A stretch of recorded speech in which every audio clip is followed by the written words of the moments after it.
mukhang makukulong si Gina Acosta, makukulong si Mr. La Chica dito po sa maling paggamit ng confidential funds.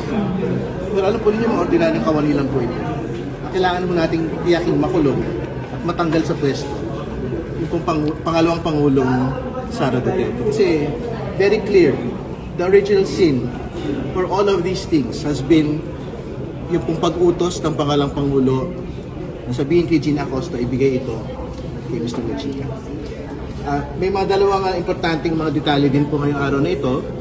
Ang sabi ni La Chica kay Ms. Acosta, yun na yun. Sabihin, dapat wala nang tanong-tanong. I don't think yan po yung proseso nung pong accountability na gusto po natin. Gusto natin may paper trail mula sa paglabas ng pera hanggang sa liquidation po.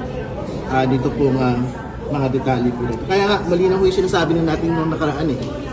Nung pong nagkapirmahan po, nung pong mga acknowledgement receipts, nalusaw na po yung confidential funds ng buo. Kasi hindi na po natin malaman kung saan po ito napunta. And very surprising din po yung bagong detalye. Ang sabi, pagka daw nag-submit na liquidation report, binabawi daw po yung pong acknowledgement receipt na binibigay po ni Mr. La Chica.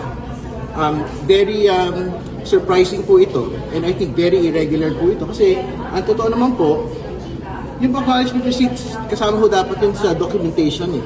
For liquidation hanggang pinakadulo. Ibig sabihin, kung meron acknowledgement receipt from Mr. La Chica, tapos meron acknowledgement receipt mula doon po sa mga recipients ng confidential funds, dapat nagkakaroon po ng pagbabangga yung pong mga acknowledgement receipts po na ito. Hindi ho obra na parang bigla na lang kung pagkabigay ng liquidation report, may paghugot nito po acknowledgement receipt. So, I think very important po na lumabas din po ito sa paglilitis ngayong araw na ito. Again, to recap, I'm sure makukulong si Ms. Acosta, pwedeng makulong si La Chica, pero hindi mo dapat matapos yun kasi nga, katulad ng sabi ko, ordinaryong kawani lang po itong mga ito. Nakita naman ho natin sa kanya pong dinina. Dapat hong makulong kasama nila Vice President Sara Duterte, dapat matanggal on the basis of confidential funds misuse.